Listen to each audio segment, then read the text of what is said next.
Oh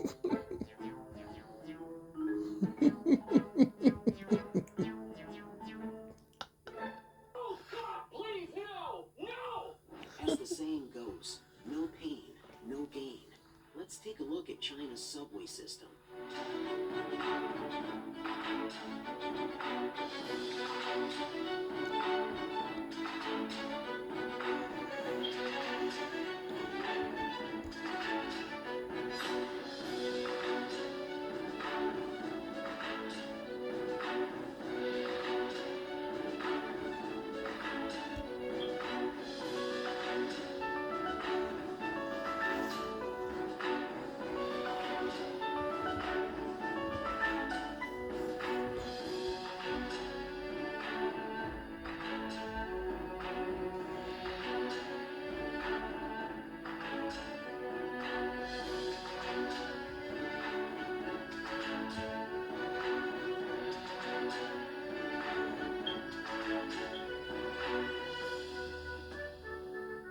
The waiting halls are spacious and brightly lit, with smooth and clean floors that reflect people's images clearly. Even a casual photo captures a sense of modernity. However, the New York subway, with its dim lighting, deteriorated walls with peeling paint, and the accumulated dirt seen everywhere on the floors and ceilings, makes it hard to imagine that beneath the glamorous New York City lies such a historically rich side. It's safe to say that New York City has one of the worst subway systems in the world. The poor state of the subway system extends to trains and airports as well. Remember the recent train derailment in Ohio? Well, the U.S. Secretary of Transportation, Pete Buttigieg, wasn't surprised at all. Why? Because there are around 1,000 train derailments in the United States every year, but the one in Ohio received the most attention. The situation is similar for airports and train stations, which are plagued by issues of dirt, outdated facilities, and aging infrastructure. However, these issues aren't the most severe problems in the United States. More severe issues are found in bridges, power grids, and dams. In early 2021, Texas experienced widespread water and power outages due to extreme cold weather. In June of the same year, an apartment collapse in Miami claimed the lives of 94 people. In 2020, two dams in Michigan burst. Tragedies caused by aging infrastructure are countless in the United States. In 2017, the American Society of Civil Engineers reported that over 200,000 bridges in the United States were over 50 years old, with an additional 56,000 bridges having structural deficiencies. It is perplexing why the United States, knowing the extent of its outdated and deteriorating infrastructure, has not taken swift action to improve it. Actually, it's not that the United States doesn't want to improve, it's just that they lack the means to do so. This might come as a shock to many. How could the mighty world superpower that spends so much money creating havoc around the globe not have enough funds for infrastructure? But unfortunately, that's the case for the United States. From Obama to Trump, and now Biden, all of them have made efforts to address infrastructure issues. For instance, when Obama took office in 2009, he vowed to have 80% of Americans riding high-speed trains within 25 years. Yet, what has been achieved to date? 14 years have passed, with two presidential terms, and high-speed rail is still a distant dream within the United States. The only project that was initiated, the California High-Speed Rail, turned into a massive failure. It was approved in 2008, construction began in 2015, and in 2019, they announced a significant reduction in the project, cutting the original 826.8-kilometer route down to a mere 190 kilometers, with a travel time of only 2 hours. Is there really a need for a high-speed rail? Apparently, even the California government had doubts, resulting in delays and ultimately a complete failure to complete the project. As for the existing high-speed rail, the Acela Express, it has an average speed of 110 kilometers per hour and a maximum speed of 240 kilometers per hour. It can be considered a long-distance train rather than a high-speed rail system.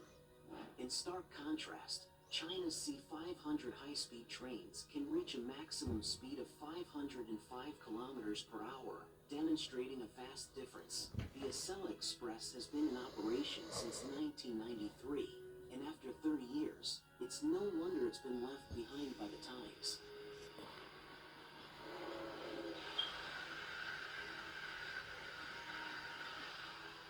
Even Trump couldn't ignore the dire state of infrastructure in the United States.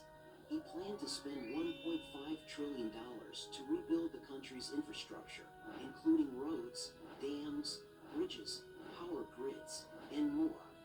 Unfortunately, the proposal failed, and the first step of the infrastructure plan was abandoned. And what about Biden? As soon as he took office, he introduced the Reconstruction for a Better Future Act, which not only incorporated the infrastructure plan from the Trump era, but also included the field of renewable energy, with a budget of $2 trillion. In fact, it's the largest American jobs investment since World War II. Will create millions of jobs, good paying jobs, will grow the economy, make us more competitive around the world, promote our national security, and put us in a position to win the global competition with China in the upcoming years. It's big, yes. It's bold, yes. And we can get it done.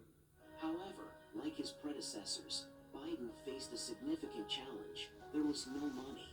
Despite the wealth of the United States, where did all the money go? Military spending, scientific research projects, provoking other countries, the list goes on. As for infrastructure and welfare, these initiatives are continuously delayed because they are not considered priority projects in the United States. So Biden came up with a solution, increasing corporate taxes.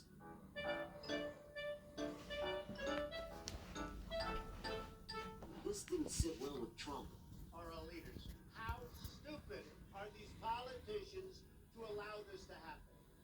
How stupid are they? After working tirelessly for 4 years to reduce corporate taxes from 35% to 21%, he couldn't believe that as soon as he stepped down, Biden planned to raise them to 28%. It felt like a robbery. Moreover, Biden's infrastructure plan was touted as a means to compete with China, but with increased corporate taxes, it's unlikely that anything substantial will be accomplished. Consequently, Biden's bill initially upset entrepreneurs, and some even suggested that whoever uses roads and power grids should foot the bill. The Republican Party, to which Trump belongs, was largely opposed to the bill. On one hand, its implementation would escalate the U.S. fiscal deficit, worsening the country's situation. On the other hand, it simply became a matter of party rivalry, opposing any policy proposed by the opponents. Additionally, some members of Biden's Democratic Party staunchly opposed the Reconstruction for a Better Future Act, fearing it would lead to severe inflation in the United States. While their reasons may sound valid, it's clear that personal interests play a significant role in their opposition. Despite the convoluted process, the infrastructure bill was eventually passed due to popular demand. The only downside was that the bill's budget plummeted to $1.2 trillion. Though it may sound like a substantial amount, when used for infrastructure, it's merely a drop in the bucket. Just take a look at the allocation of funds in the United States. When $650 billion was initially allocated for infrastructure and maintenance, after deducting those costs, the remaining new funds amount to only $550 billion. Out of that, $110 billion is designated for major road and bridge projects, $66 billion for railway construction, $73 billion for power grid expansion and updates, and so on. Let's not forget the railway construction project. Back in 2008, the budget for the California high-speed rail was $33 billion, and it took 7 years to commence construction after the project's approval. But guess what? By 2018, halfway through the project, only 191 kilometers had been completed, and the cost had skyrocketed to $77.3 billion. And now, a mere $66 billion is allocated for railway projects. Is that enough? We haven't even considered the severe inflation the United States has been facing in recent years, along with rising labor costs. On the other hand, China's Beijing-Shanghai high-speed rail, approximately the same length as the California high-speed rail, started construction in 2008 and opened for traffic in June 2011. In just 3 years, China accomplished what the United States failed to do in over a decade. Moreover, when the California high-speed rail was abandoned in 2019, it was reduced to a mere 191 kilometers, costing a staggering $93.73 million per kilometer. In contrast, China's Beijing-Shanghai high-speed railway had a total investment of 220.9 billion yuan, with a construction cost of approximately 167 million yuan per kilometer. In terms of cost, the United States spent 4 times more than China but failed to complete the project. The gap in infrastructure between China and the United States is vividly apparent. China's infrastructure level is not only reflected in this aspect. For example, in January 2018, the Longyan Railway Station in Fujian underwent a major renovation in just one night without disrupting travel the next day. In 2017, more than 200 excavators in Nanshan worked together to dismantle the Longlangmyo overpass, a 589-meter-long structure, in just 8 hours. It was an extraordinary feat. Let's not forget the Leishanshan Hospital in Wuhan, built in 12 days, or the even faster construction of Huashanshan Hospital in 10 days. And who can forget the 30,000-ton passenger station that was moved 288 meters without being demolished, a remarkable display of engineering prowess. Out of the 10 tallest buildings in the world, China claims 6. Particularly in recent years, China has made extensive efforts in infrastructure construction, spending over 10 trillion yuan each year. It's both wealthy and efficient, earning China the title of an infrastructure maniac.